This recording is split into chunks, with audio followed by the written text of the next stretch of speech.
Good day guys. So ngayon, sasagutin natin yung kung bakit sinasabi nila na maraming nagpa-parts out ng Fiesta at EcoSport. So ito real time. Kumbaga ito yung experience natin. Sagutin natin kung bakit So, di ba may nakuha tayong EcoBoost kahapon na Fiesta? So ayan, Ford Fiesta, EcoBoost. So, Fiesta nga yung pagkakalagay, dapat yung EcoBoost. So, ito, shop ng, dinala to, diba dinala yun sa shop na kilala sa Muntinlupa. So, yan. Tatakpan na lang natin yung name ng shop kasi hindi naman yun important. Ang important is yung quotation. So, pansinin nyo to. Teka, check na muna natin. To, pares lang to. So, ito, pansinin nyo. Ang problem ni ma'am, nag-jerking yung kotse niya. Nung unang naging problem niya. So, maandar, nagjo-jerking lang. So, para mapaayos yun, dinala niya dun sa shop na yon. Then, ito yung mga pinagpapalitan nila. Ignition coil, 1.5. Pressure hose, 3,750. Return hose, 4,800 return hose. Ano ba to? Nakagulat nyo na. Coolant tank, 4.5. Ignition coil ulit. Ano to? Ignition coil na rito dalawa. Dalawa ignition coil. Ito mabigat. Ignition coil. 14,400. Okay, lube, 1,750. Beta gray, 180. Total, magkano? 30,380. Okay, so next, ito yung isa. Radiator assembly, 9,500. Auxiliary fan assembly, 8,500. Beta gray, 180. US lube ulit, 700. Top up siguro. Total, 18,880. So, pag sinum up mo, it's magkano? 58. Almost 58,000. So, yung dalawa, 58,000. So, tandaan nyo, jerking ang problema. Yung jerking, gumaganon. So, ngayon, bakit siya mahal? Kasi, actually, sobrang mahal nito. So, ang problem is yung gumagawa. Okay? Yung gumagawa and yung binibilan ng parts. So, sabi nila ang Ford, mahal daw ang pyesa. Parang hindi naman. Kasi ang bili namin, guys, dito sa ignition coil, yung original na Ford, etong ignition coil na to na 14,400, parang 6,000 lang. Or 5,000. Original yan So, ngayon, yung return hose, ang bili namin, 2.5. 4.8 dito. Pressure hose, 1.2, 1.5. 3,750 rito. Tapos, itong langis. So, depende kung anong langis mo. Pero, 600 lang langis So, depende dun sa ikakarga. Coolant tank, 4,500. So, ang coolant tank na bibili namin na original, sigurado yung nakakabit doon, urig-urig naman. So, tama lang to. Medyo siguro hindi, 2.5 lang pala. 2.5 yung urig hindi yung color white na Chinese. So, ganun. So, ito naman yung pangalawa. Radiator assembly, 9.5. Biro mo 9.5. Radiator assembly siguro yung housing ng radiator. Ang bili namin dito siguro at least siguro 3.5. Auxiliary fan. So, ito yung motor siguro. Wait lang. Matawag. Ito yung motor nung radiator, 8.5. Ang bili namin sa motor parang 2.5 to 3.5, mga ganun. So 8,500 dito. Yung Beta Gray 180 sa kanila, sa amin libre lang yan. So ayun, yan, pinakita ko lang sa inyo. So hindi na natin para siraan tong shop na to kasi hindi naman tayo ganun.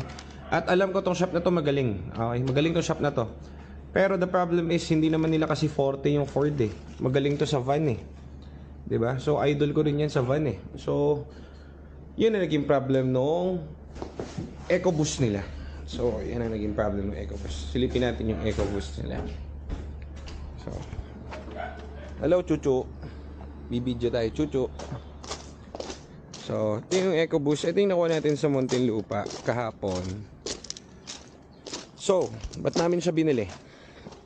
Kahit may problem siya. Bakit? Kasi as you can see, dun sa jerking, hindi yun, wala kinalaman dyan yung sa mga pinagpapalitan. So, kung ito bago, wow, free, sarap. Bago. So, wow, thank you. So, ito, Pero may ito magkano? 4.8? Mura lang to guys. So yung binibilan nyo at yung gumagawa ang mahal. Okay, so magkaiba yon. Okay, different, very different yon. So ibang iba po yun. Tapos yung return hose, saan yung return hose sa isa? Ito. Ito 6.5. Hindi to 6.5 guys. Ano lang to? Siguro 1.2 lang to 2.5 ganun, original So kaya namin to kinuha kasi pinagpapalitan yung mga di dapat palitan. Ito pa, kulan. So radiator, bago rin ba? Tingnan nga natin. Mukhang bago din. So buong assembly. So pwede rin naman na nag-overheat to dati. Pero kasi yung jerking na sinasabi ni ma'am, hindi yun about dun Parang ganun. So hindi yun about dun. Ano tawag dito? Teka lang, may client pala. So ayun, mangyari dito is ito, nakalibre tayo dun sa mga pinagkakabit na pyesa. Pero nung in-scan natin to guys, ang lumabas dito is actuator B. Actuator B is ito yung tumutunog. So papalitan natin to, tapos nandun sa loob yung actuator ng ano ba tawag dun? Teka lang matawag dun, sensor ng clutch actuator A yata or B. So papalitan lang natin yon, then may start na natin to. So nakalibre tayo guys ng eto mga to, bago lahat yan. So yung ano naman nito, lumabas din sa code natin is maganda yung kanyang TCM, pero check pa rin natin. Ngayon kapag yun may sablay, papalitan natin yung bagong yun, bagong tawag dito TCM at bagong shift forks if meron. Kaso yung sa code wala naman lumalabas. Okay, so yun lang, sinabi ko lang sa inyo yung sagot doon sa bakit marami nagpa-parts out ng Fiesta saka ng EcoSport, kasi sinukuan na ng may-ari. So when I say sinukuan, so pinabili siya ngayon ng ganito, di ba? Pinaganyan. Bibili siya, gumastos siya ng 58,000. Guys, hindi nagawa tong unit na to. Pinatowing pabalik kila ma'am to. Kasi si ma'am nangamba na dun sa billing niya. Hindi naman nagawa. So ngayon, nung bumalik sa kanila tong unit, nabuisit na si ma'am. Kumbaga, benta ko na lang kasi hindi naman naayos Gumastos siya kumbaga sa wala. Okay, so maraming ganun sa market. Kaya marami nagbebenta ng tawag dito parts out kasi hindi na nagagawa o nabuisit na yung may-ari. So dito sa ating kahit isang unit, wala pa tayong napaparts out kasi lahat naman nagawa na natin at naayos natin. At naging all stock ulit at naging matino ulit lahat ng kotse. So yun lang yun yung ating say doon sa mga nagtatanong kung bakit din may nagsasabi na sobrang mahal daw ng pyesa. Hindi po mahal yung parts yun, mali lang po kayo ng binibilan. At mali lang din po yung pinagdalan yung gumagawa. Okay? Kasi mas mura pa po ito. Kunwari, meron tayo dito na nakaraan. Kung makita nyo, wala na kasi nirelease na Meron tayong isang buong kotse dito na from Pampanga. Pinatowing sa atin yung unit kasi nakisuyo na ipa-repair sa atin. Binaba natin yung buong block nun. Yung engine nun pinaayos natin doon sa mechanic natin. Ang ginastos lang namin doon is parang worth all in all siguro mga 36,000. Pag nagpa-overall ka ng ng Toyota, abutin ka siguro mga 80 to 100 So kumbaga ito real time yung sinasabi ko sa inyo. Tawag dito, yun yung experience namin. So masasabi ko na mas mura yung sa Ford. Mali lang talaga kayo ng binibilan. Hindi ko sinabing mas mura. Same lang ng prices yung mga yan, Honda and Hyundai and Toyota. If ever na mas may tumaas dyan, onti lang, depende syempre sa demand, diba? So ito nakatanggal yung makina. Ito yung nakuha naman natin dun sa Philinvest. So tanggal makina nito kasi alam naman natin yung history nito,